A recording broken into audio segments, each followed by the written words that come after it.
আশা করি আল্লাহ তাআলার অশেষ রহমতে আপনারা ভালো আছেন, সুস্থ আছেন। আলহামদুলিল্লাহ। আজ আমি আপনাদের সঙ্গে আলোচনা করব যাদের ঋণ আছে তারা মাত্র 7 দিন এই নিয়মটি মেনে আমলটি যদি করেন বা দোয়াটি পড়েন, আপনার পাহাড় পরিমাণ ঋণ বা কোটি টাকার ঋণ থাকলেও আল্লাহ তাআলার পক্ষ থেকে, দেনাদারের পক্ষ থেকে ইনশাআল্লাহ পরিশোধের ব্যবস্থা আল্লাহ তাআলা করে দিবেন। তাই আমি অনুরোধ করবো দিয়ে ভাই বোনেরা, আজকের ভিডিওটি অবশ্যই অত্যন্ত মনোযোগ দিয়ে সম্পূর্ণ দেখুন। আর যারা এই মুহূর্তে ভিডিওটি দেখছেন, দয়া করে সকলে এই ভিডিওটিতে এখনই একটি লাইক দিন, চ্যানেলটি সাবস্ক্রাইব করে বেল বাটনটি অন করে রাখুন আমাদের নতুন পুরাতন সমস্ত ভিডিওগুলো আপনার মোবাইলে থাকা ইউটিউব অ্যাপে পাওয়ার জন্য। চলুন আমরা সম্পূর্ণ ভিডিওটি থেকে বিস্তারিত আমলটি সম্পর্কে জেনে নেওয়ার চেষ্টা করি। আল্লাহ রাসূল সাল্লাল্লাহু আলাইহি সাল্লাম যে কোনো প্রতিকূল পরিস্থিতির সম্মুখীন হলে দোয়ায় মুক্ত হয়ে যেতেন।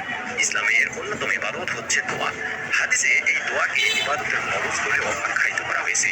পবিত্র কুরআনুল কারীমে মহান রব্বুল আলামিন আল্লাহ তাআলা ইরশাদ করেন, যখন তোমার কাছে আমার বান্দা আমার সম্পর্কে জিজ্ঞেস করে তখন বলে দাও যে নিশ্চয়ই আমি তাদের কাছে। প্রার্থনাকারী যখন আমাকে ডাকে তখন আমি তার ডাকে সাড়া দিই। সুতরাং তারাও যেন আমার ডাকে সাড়া দেয় ও ঈমান আনয়ন করে। আশা করা যায় তারা সফল হবে। সূরা বাকারার 186 নম্বর আয়াতে বলা হয়েছে। আমরাও আল্লাহ তাআলাকে ডাকবো আমাদের যখন যা প্রয়োজন। যে সময়গুলোতে আল্লাহ তাআলাকে ডাকলে আল্লাহ তাআলা অধিক সাড়া দেন, অর্থাৎ দোয়া কবুল হয়, এমন 3টি সময় আমি আপনাদেরকে শিখিয়ে দিব।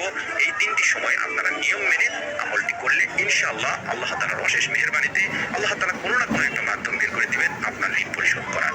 1 নম্বর সময় যে সময় আপনাকে দোয়াটি করতে হবে সেটি হলো ফরজ নামাজের পরে দোয়া করতে হবে। আবু উমামা রাদিয়াল্লাহু তাআলা আনহু থেকে বর্ণিত, একবার আল্লাহ রাসূল সাল্লাল্লাহু আলাইহি সাল্লামকে জিজ্ঞাসা করা হলো, হে আল্লাহ রাসূল সাল্লাল্লাহু আলাইহি সাল্লাম, কোন সময় দোয়া দ্রুত কবুল হয়?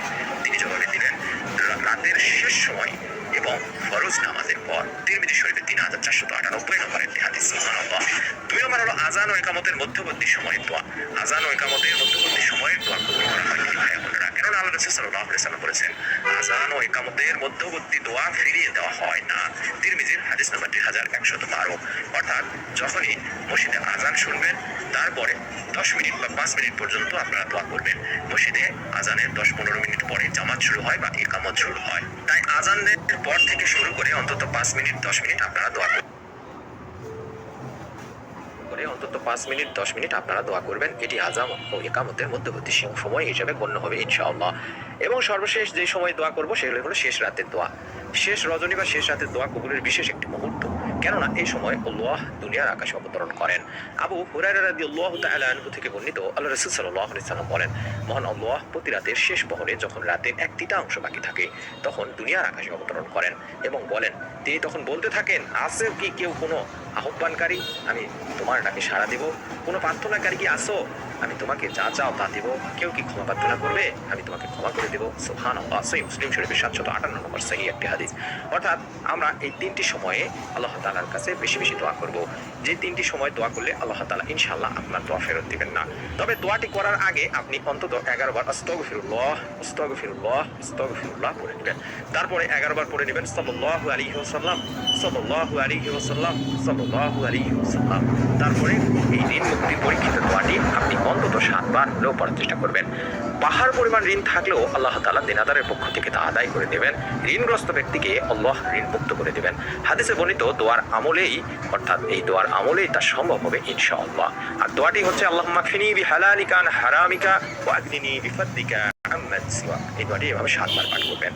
আমি আবার বলছি, আল্লাহুম্মা কফিনি বিহালালিকা আন হারামিকা ওয়া আগনিনি বিফাদলিকা আম্মান সিওয়াক। দোয়াটির স্ক্রিনশট নিতে পারেন, দেখে আপনারা পড়তে পারবেন ইনশাআল্লাহ। যে 3 সময় পড়তে বলেছি সেই সময় আপনারা পড়বেন।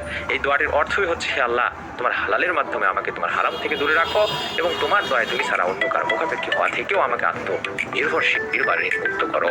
তিরমিজি শরীফের একটি হাদিস। সুবহানাল্লাহ। নবীজি সাল্লাল্লাহু আলাইহি ওয়াসাল্লাম সবসময় ভয়, চিন্তা, পেরেশানির পাশাপাশি ঋণ থেকে মুক্তি চাইতেন।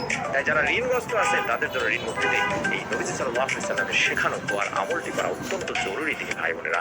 শেষে গিয়ে আপনারা দোয়াটি পড়ার শেষে আবারও 11 বার আস্তাগফিরুল্লাহ আস্তাগফিরুল্লাহ আস্তাগফিরুল্লাহ পড়বেন এবং 11 বার সাল্লাল্লাহু আলাইহি ওয়াসাল্লাম সাল্লাল্লাহু আলাইহি ওয়াসাল্লাম সাল্লাল্লাহু আলাইহি ওয়াসাল্লাম এভাবে পড়ার পরে 2 হাত তুলে আল্লাহ তাআলার কাছে দোয়া করবেন।